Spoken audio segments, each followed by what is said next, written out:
ሁላችንም ስንጠብቀው የነበረው በነገራችን ላይ በመጀመሪያ የማንንም አድናቂ ሆነን የማንን እውነት ከማውራት ወደ ኋላ የለም ይላችኋለሁኝ። ብዙ ጊዜ ማንንም ስለወደድነው ብቻ በጥፋቱም ልክ ነው ልንል፣ ማንንም ስለጠላነው ብቻ በስቶ ደግሞ ልክ ነው እንድንል አይደለም። ተግባባን? በመጀመሪያ አንዳንድ ልጆች ልውጥ ብላችሁ ገብታችሁ ሆነ ነገር ምትል እናንተ አላችሁ፣ በእግራችሁ የምታስቡ ማለት ነው። ለማንኛውም ብዙዎቻችን ስንጠብቀው የነበረው እውነታ ወጥቶልናል። ይሄም እውነታው ደግሞ ምንድነው እንዴት ነው የምትሉ እናንተ ካላችሁ ይሄን ቪዲዮ እስከ መጨረሻ ድረስ በተረጋጋና እንዲሁም ደግሞ በተረጋጋ ልባችሁ ሆናችሁ ማዳመጥ፣ ከዛም በኋላ ደግሞ ሀሳብ አስተያየት ካላችሁ ኮሜንት ስር ማስቀመጥ ትችላላችሁ። ሰላም አለይኩም ወራህመቱላሂ ወበረካቱሁ። ወድና ተከበራችሁ ቤተሰቦቼ በሙሉ ሀባይብ እንዴት ናችሁ? ደህና ናችሁ ወይ? እኔ ደህና ነኝ አልሐምዱሊላህ። ክርስቲያን ወገኖቼ ሰላም ብያለሁኝ። ሰላማችሁ ይብዛልኝ እያልኩላችሁ መጥቼላችኋለሁኝ። ሲመጣ ብዙ ነገር ትላንት ተቀይረዋል፣ ተለውጠዋል ማለት ነው። ተቀይረዋል፣ ተለውጠዋል። ይሄ የተቀየረውና የተለወጠው ነገር ምንድነው እንዴት ነው የሚለው እንዳልኳችሁ ይሄን ቪዲዮ እስከ መጨረሻ ድረስ ካኔ ሆኖ ማለት ነው። ብዙዎቻችን ስንጠብቀው የነበረው እውነታውን ነበር። ምክንያቱም እዚህ ጋር እንዳልኳችሁ ቀደም ብዬ የማንንም አድናቂ ብንሆን የማንንም አድናቂ የማንንም ወዳጅ ብንሆን ነገር ግን ደግሞ በስታቸው ልክ ናቸው እያልን እንዲሁም ደግሞ ስለጠላናቸው ብቻ ስተኛ ናቸው እያልን ማውራት ተገቢ ነው ብዬ አላስብም። ብዙ ልጆች እንደዛ የምትሉ ስላላችሁ ማለት ነው። ለምሳሌ የሩታ አድናቂ ናችሁ፣ ሩታ የምታደርገው ነገር ሁላ ልክ ነው የምትሉ፣ በዛውም ልክ ደግሞ የሄርሜላም እንደዛው።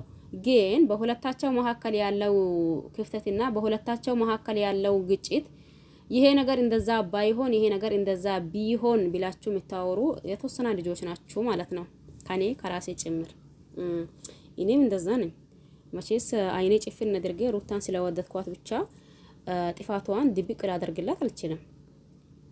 ስለዚህ ትላንት ብዙ ነገር ተቀይረዋል እያልኳችሁ በአንድ በኩል ሩታና እንዲሁም ደግሞ ኤፍሬም መጥቶልናል። በአንድ በኩል ደግሞ እንደለመደው አብርሽ ጥያቄውን ቀጥለዋል ማለት ነው። ይሄም ጥያቄ ምንድነው? በጥያቄው ውስጥ መሰረት ምን ተረዳን? ምን ተረዳችሁ? ብዙ ነገር ተረድተናል ብያችኋለሁ። ብዙዬ እና ሩታንና ኤፍሬምን ሄዳ ስታፋጥጣቸው አይታችሁታል። እኔ እኮ ማለት ኤፍሬም ምንድነው ያለው? እኔ እኮ ምንም ነገር ይሆን ምን አሁንም እኔ በዚህ ነገር ሰው ህዝቡ ወይም ደግሞ እናንተ እንደተጠራጠራችሁኝ አይደለሁም። ምናልባት አብርሽ እዛ ሲመጣ አሁን ለምሳሌ አንዳንድ ጊዜ ነገራቶችን አገናዝቦ ማየትና ከዛን ስለወደድናቸው ብቻ ሳይሆን ጥፋታቸውን መናገር አለብን ብያችኋለሁኝ አይደል? እዚህ ጋር ኤፍሬም ምንድነው ያለው? እዛ ሲመጣ የሆነ ነገር ያደረጉት ነገር ካለ እኔ ማቀው ነገር የለም። ነገር ግን ደግሞ ኢቤት መጣ፣ ቤቱ ነው ገባ፣ ከልጁ ተጫወታ፣ ከሷም እንደዛው። ከዛም በኋላ እኔ የትም አልሄድም ከዚህ በኋላ አንቺን በድዬሻለሁኝና አንቺን ደግሞ ጎድቼሻለሁ። ስለዚህ ከዚህ በኋላ ማንም ጋር አልሄድም፣ እኔ ካንቺና ከልጄ መሆን ነው ያለብኝ ሲል እኛም ደግሞ አምነነው ሩታም የዋ ስለሆነች አላ የዋ ስለሆነች ጠይብ እሺ፣ ሩታ የዋ ከሆነች አንተ ለሩታ የምታስብ ከሆነ አንዳንድ እኮ አገናዝቦ ማየት አለብን ያልኳቸው ለዚህ ነው። ሩታ የዋ ከሆነችና አንተ ደግሞ ለሩታ በዛ ልክ የምታስብላት ሰው ከሆንክ አይ ይሄ ነገር በሰላም አይደለም፣ እስከ ዛሬ እንደዛ ያላለው ነገር ዛሬ እንዴት እንደዛ ይላል ብለህ አታስብም እንዴ? ምሳሌ አሁን ሩታ የዋ ስለሆነች ተቀበለችው በአንዴ አምና። እኛ አሁን መጥቶ ደግሞ ምንም ነገር እኔ ራሴን ማቀው ነገር የለም ሲል ግራና ተጋባ ነው። ከናንተ ይበልጥ ለኛ ጥያቄ ይሄ ነው አለ። ሩታም ልክ በዛው መንገድ ነው ያወራችው። ሩታና ኤፍሬም አንድ ናቸው። ባለፈው ከትላንት ወዳ ምንድነው ያለው ነበር? ለሩታ እኔ ተጠያቂ ነኝ፣ ምንም እሷ ያደረገችው ነገር የለም፣ ከተጠያቂውም ደግሞ እኔ ነኝ እያላ ሲያወራ ነበር።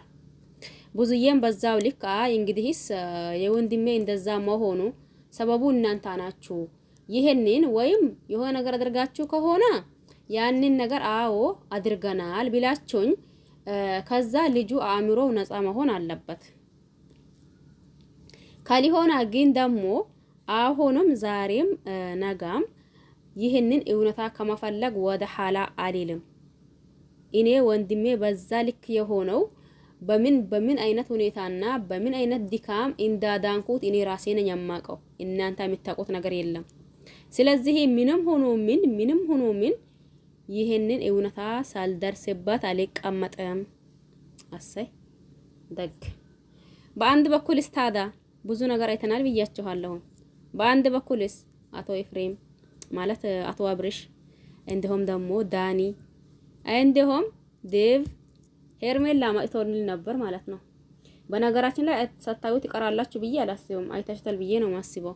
ነገር ግን ደግሞ አንዳንድ ልጆች አላችሁ አይናችሁን ጭፍን አድርጋችሁ አንድን ሰው ስለወደዳችሁ ብቻና ብቻ ልክ ነው ትክክል ነው የምትሉ ማለት ነው። አሁን ባለፈው በዛኛው ወር ማለት ነው አብርሽ ልክ እንደሊሆና ጠንቅቀን እያወቅን ነገር ግን ደግሞ ኤፍሬምና ሩታ ልክ ነው ምንም አልሆነም የሆነው ነገር የለም ምን ሆና እኔን ስለመረጣ እንዲሁም ደግሞ ቤቱን ስለገባ እንዲሁም ደግሞ ልጁን ስላላ የእናንተ በዚህ ልክ ማንገብገብ ምን የሚሉት ነገር ነው? እናንተ ችግራችሁ ምንድነው? ከኔ ጋር ያላችሁ ችግር ምንድነው? እኔ ምንም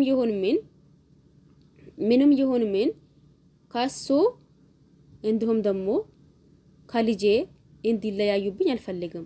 ነገር ግን ደግሞ እናንተ የምታሳዩት አክት ወይም ደግሞ እያደረጋችሁት ያላችሁት ነገር በሙሉ ከኔ ጋር ችግር እንዳለባችሁ ነው የሚያሳየው እያለች እርግጠኛ ሆና ስታወራ ነበር።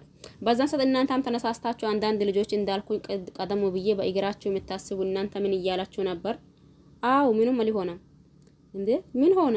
በሰላም እያወራ አይደል እንዴ? ለምን የምሬን በጣም የሚያስጠሉኝ ልጆች አሉ። ያን እዚህ ጋር እንዳልኳቸው ማንንም ስለወደድናቸው ማንንም ስለጠላናቸው ሳይሆን ማውራት ያለብንን እውነታ ብናወራ ተገቢ ነው ብዬ አስባለሁ። ወዳጅ ማለት እንደዛ አይደለም። በነገራችን ላይ በጥፋታችሁ ሲመልሳችሁ እንዲሁም ደግሞ በስህተታችሁ ሲያርማችሁ ነው እንጂ እንደው ዝም ብሎ አይናችሁን ጭፍን አድርጋችሁ ወይም ደግሞ አይናችሁን ጨፍናችሁ በጥፋቱ ትክክለኛ ነው ስትሉ ይሄ ጠላት ነው ወዳጅ ነው የሚባለው። እናንተ ሆን ወዳጅ ነው የምትሉት እንጂ የምሬንን በጠላትም በወዳጅም የላችሁም። በነገራችን ላይ እንደው ዝም ብላችሁ ነው ያላችሁት ማለት ነው። አሁን ምን ሊላችሁ ነው? በአንድ በኩል ዴቭ እንዲሁም ደግሞ ዳኒ ሄርሜላ አብርሽ መጥተዋል አላልኳችሁ? እነሱስ ላይ ምን አያችሁ? ምን ተረዳችሁ? ዴቭም የሄርሜላን እውነታ ሲያወራ እንዲሁም ደግሞ ዳኒም የሄርሜላን እውነታ ሲያወራ ታዳ አብርሽ ምንድነው ያለው? እኔ ጥያቄ የሆነብኝ ብዙ ነገራቶች ነበሩ። ነገር ግን ደግሞ እንደዛ ከሆነና በዚህ ልክ እንትን ካላችሁ በምንም ተአምር ሆና በምንም ተአምር እሷ ለኔ ብላ እየደከመች ከሆነ እሷ ደግሞ ለኔ ብላ እያደረገች ከሆነ እኔ ጥያቄ የፈጠረብኝ ነገር የዛኔ ስትወስደኝ ለምንድነው ካሜራ ያልያዘችው? ወይም ደግሞ ኤፍሬምና ሩታ በእያንዳንዱ በሚያደርጉት ነገር ቪዲዮ እየቀረጹ ነበር። ሄርሜላ ደግሞ ቪዲዮ አልቀረጸችም ነበር። ለምንድነው ያ ቪዲዮ ያልተቀረጸም ነው የሱ ጥያቄ የነበረው። ለሱም ደግሞ በቂ ምክንያት ሄርሜላ ካስረዳችው ይልቅ ዴቭ ያስረዳውን ተረድቷል ብዬ ነው ማስበው። ምክንያቱም ይህንን ነገር ሄርሜላ አድርጊ ያልናት እኛ ነን ብዙዬና እኔ። ለምን ባንታ ሁኔታ የምታደርገው ነገር ሁላ ስላየን አምነናት እንዲሁም ደግሞ ላንታ ምን ያክል ቦታ እንዳላት አውቀን ከዛን ደግሞ ይዘሽልን ሂጂ ያልናት እኛ ነን። ቪዲዮ ላልከው ደግሞ ኤፍሬምና ሩታ ያዙኝ ልቀቁኝ እያሉ ነበር። ያንን ነገር አይቶ ደግሞ እነሱ ሌላ ጭቅጭቅ እንዳይፈጥሩብን ወይም ደግሞ ያለህበት አውቆ ቶሎ ብሎ እንዳይመጡብን ብለን ያደረግነው ነገር ነው። አሳይ እናንተዬ ማለት ነው። አንዳንድ ጊዜማ ደስ ይላችኋል አይደል? ለማንኛውም እውነታው ይቀጥላል ማለት ነው። እውነታው ይቀጥላል። ሲቀጥል እንመጣለን። ለዚህ ቤት አዲስ ከሆናችሁ ሰብስክራይብ አድርጎ ነባር ቤተሰብ ከሆናችሁ ላይክ ሼር አድርጎ በያላችሁ በሰላማችሁ ብዛ። ባይ ባይ።